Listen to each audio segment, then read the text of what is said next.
Assalamualaikum warahmatullahi wabarakatuh. Perkenalkan nama saya Marcinda Taranasari dengan NPM 036 dari kelas 1B. Saya Filza Hazia Gunarti dengan NPM 047 dari kelas 1B. Saya Muklisa Dina dengan NPM 069 dari kelas 1B. Saya Muhammad Parpengestu DMPM 039 dari kelas 1B. Saya Oriza Dulini dengan NPM 068 dari kelas 1B. Saya Dafadel Lopez dengan NPM 056 dari kelas 1B. Saya Muhammad Rian Kadafi MTD dengan NPM 24.152.11.048 dari kelas 1B. Baik, pada presentasi kali ini akan dijelaskan oleh teman-teman saya yaitu Rian Kadafi, Farel, dan Dava, dan salah satu lagi Oriza. Dengan judul Aplikasi Teori Koordinat Persegi Panjang di Bidang Teknik Sipil.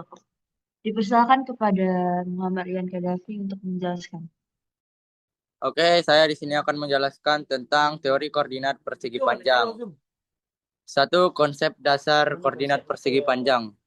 Sistem koordinat persegi panjang menggunakan garis bilangan horizontal dan vertikal yang masing-masing dikenal sebagai sumbu. Kedua sumbu tegak lurus ini berpotongan di titik nol yang dikenal sebagai titik asal. Garis bilangan horizontal atau bergerak ke kiri atau ke kanan disebut sumbu X, dan garis bilangan vertikal bergerak ke atas ke bawah disebut sumbu Y, seperti yang diilustrasikan oleh gambar di bawah ini.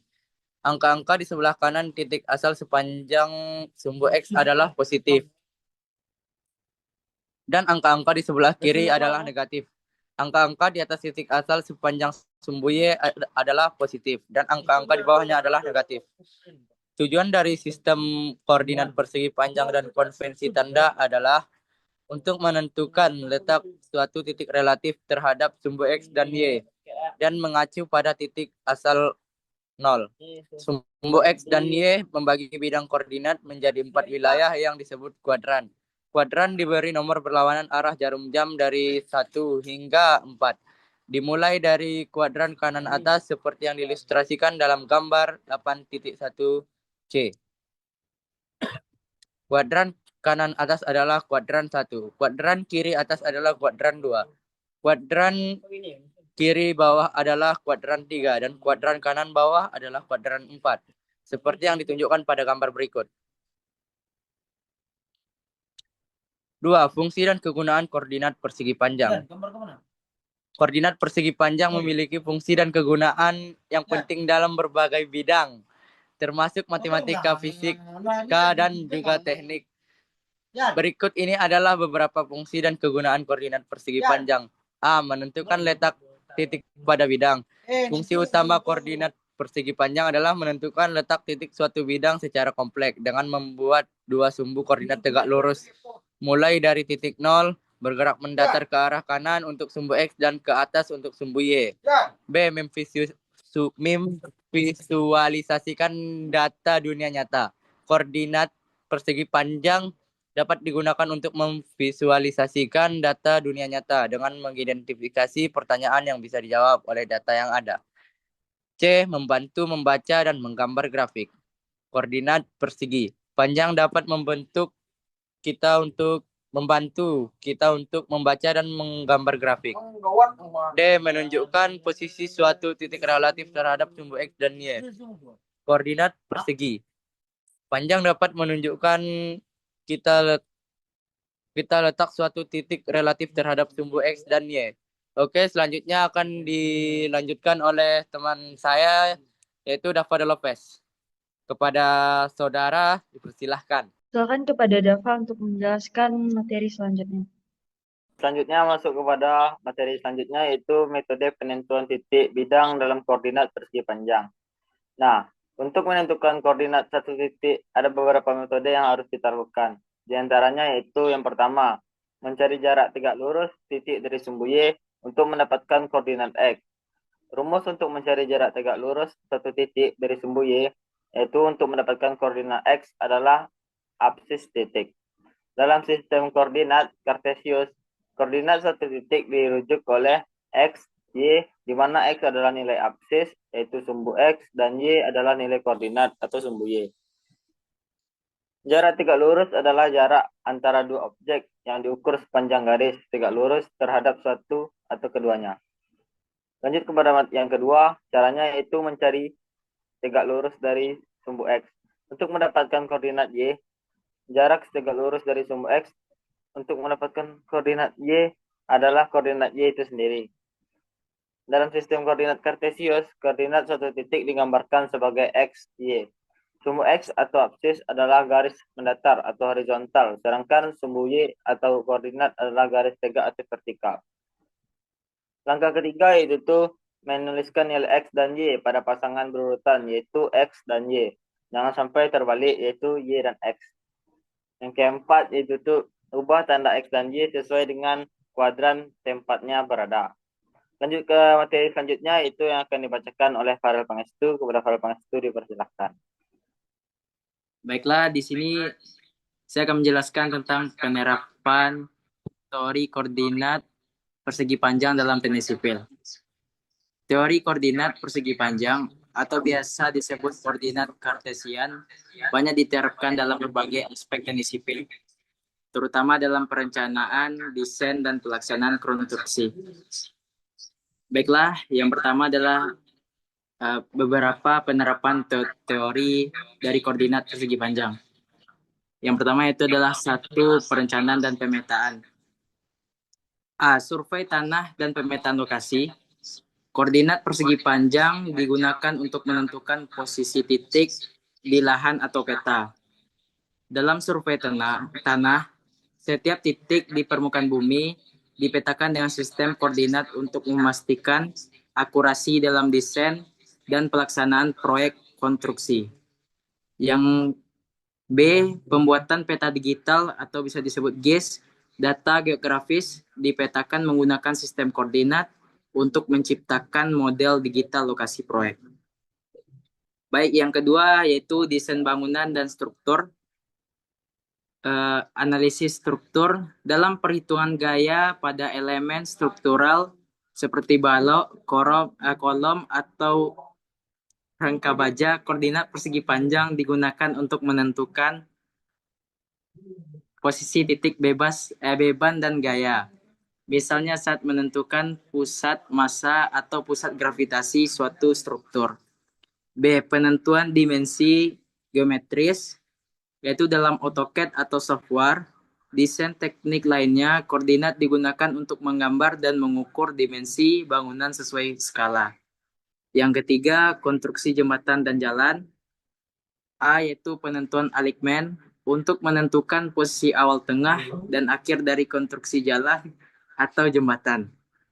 Yang ke B, yaitu desain cross section, penampang melintang. Sistem koordinat digunakan untuk menentukan tinggi dan lebar suatu penampang jalan.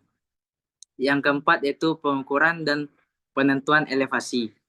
Dalam teknik sipil tidak hanya posisi horizontal X dan Y yang penting, tetapi juga elevasi Z. Sistem koordinat 3 dimensi sering digunakan untuk menentukan posisi titik pada permukaan tanah atau struktur secara lebih akurat. Yang kelima yaitu simulasi dan pemodelan 3D. Yang A, modeling struktur dalam software seperti SAP 2000, ETABS, dan Tekla. Koordinat persegi panjang digunakan untuk membuat struktur 3D. Yang ke B yaitu simulasi aliran air, hidrologi, dan drainase. Dalam pemodelan aliran air atau desain saluran, koordinat digunakan untuk menentukan arah dan gradien aliran. Yang keenam yaitu pengendalian lokasi dan dalam konstruksi. Yang pertama yaitu A, structure out lokasi. Pada proyek lapangan, koordinat persegi panjang digunakan untuk memastikan bahwa elemen konstruksi. Dan yang KB, mesin berbasis GPS, alat berat modern seperti ekskavator atau grader dilengkapi dengan teknologi GPS yang bekerja dengan koordinat persegi panjang untuk presisi dalam pengerjaan tanah. Yang selanjutnya akan sambung oleh Oriza, yaitu contoh kasus dari prosesnya. Terima kasih. Yang pertama, desain gedung bertingkat pada gedung FTSP. Saat pengaplikasian titik koordinat dalam teknik sipil, kita bisa melakukan perencanaan awal dan survei lokasi. Titik koordinat digunakan untuk memetakan lokasi proyek dengan akurasi menggunakan alat total station, GPS, atau drone. Lalu, kita melakukan desain struktural dalam perangkat lunak, misalnya AutoCAD. Titik koordinat digunakan untuk elemen struktur seperti kolom, balok, dan dinding. Setiap elemen didesain dengan acuan pada acuan sistem koordinat. Pembangunan dapat dilakukan setelah adanya penanda lokasi yang digunakan untuk menandai posisi kolom, dinding, fondasi, dan elemen struktur lainnya. Dalam penentuan grid, struktur gedung koordinat persegi panjang digunakan untuk memastikan posisi kolom dan balok sesuai dengan desain. Pada gambar ini, kita masuk ke tahap perencanaan, yaitu survei lokasi. Lokasi proyek diukur menggunakan total gedung, misalnya lahan memiliki koordinat FTSP, yaitu 3,5. Kemudian labor mekanika, yaitu 4,2. Labor material dan struktur, yaitu min 5,3. Data gedung ini yang digunakan untuk menentukan area bangunan. Kemudian tahap desain. Kolom struktur dirancang dengan posisi tetap berdasarkan koordinat. Contoh, kolom utama 1, X yaitu 3, Y yaitu 5, Z yaitu 0. Kolom utama 2, X min 5, Y dengan 3, Z yaitu 0. Ketinggian pada setiap lantai ditentukan. Misalnya, lantai pertama memiliki elevasi Z banding 4 meter, lantai kedua Z banding 800 meter, dan seterusnya hingga lantai 3. Pemasangan kolom dan balok. Kolom dipasang dengan panduan koordinat lainnya. Kolom 1 pada X banding 3, Y banding 5, Z banding 0, hingga X banding 3, Y banding 5, Z banding 400. Balok lantai pertama dihubungkan antara kolom 1 dan kolom 2 pada elevasi Z banding 4 meter. Penyesuaian elevasi digunakan untuk memastikan setiap elemen sesuai koordinat Z yang direncanakan. 4. Tahap pengawasannya. Setelah pemasangan struktur, total pada gedung digunakan untuk memverifikasikan apakah posisi balok, kolom, dan dinding sesuai dengan titik koordinat. Misalnya, jika kita ditemukan deviasi pada kolom 1, maka akan terjadi perbaikan guna untuk menyesuaikan dengan titik koordinat. Monitoring setelah konstruksi. Monitoring pada gedung bertingkat. Mantauan deformasinya dilakukan secara berkala.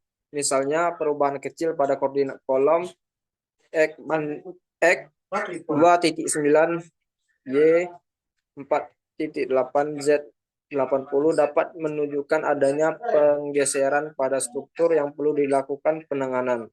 Dengan pengaplikasian titik koordinat yang tepat, maka gedung bertingkat akan dibangun dengan akurasi tinggi, mengurangi risiko kerusakan konstruksi, dan meningkatkan efisiensi pada proyek. Koordinat juga memastikan keberlanjutannya proyek dengan dokumentasi data lokasi untuk pemeliharaan pada bangunan bertingkat di masa depan. Mungkin segitu saja sih yang bisa kami sampaikan dari kelompok 5. Mohon maaf jika ada kata-kata yang salah. Saya sebagai moderator mohon maaf atas semua kesalahan kata yang saya sampaikan. Wabillahi taufiq wal hidayah. Wassalamualaikum warahmatullahi wabarakatuh.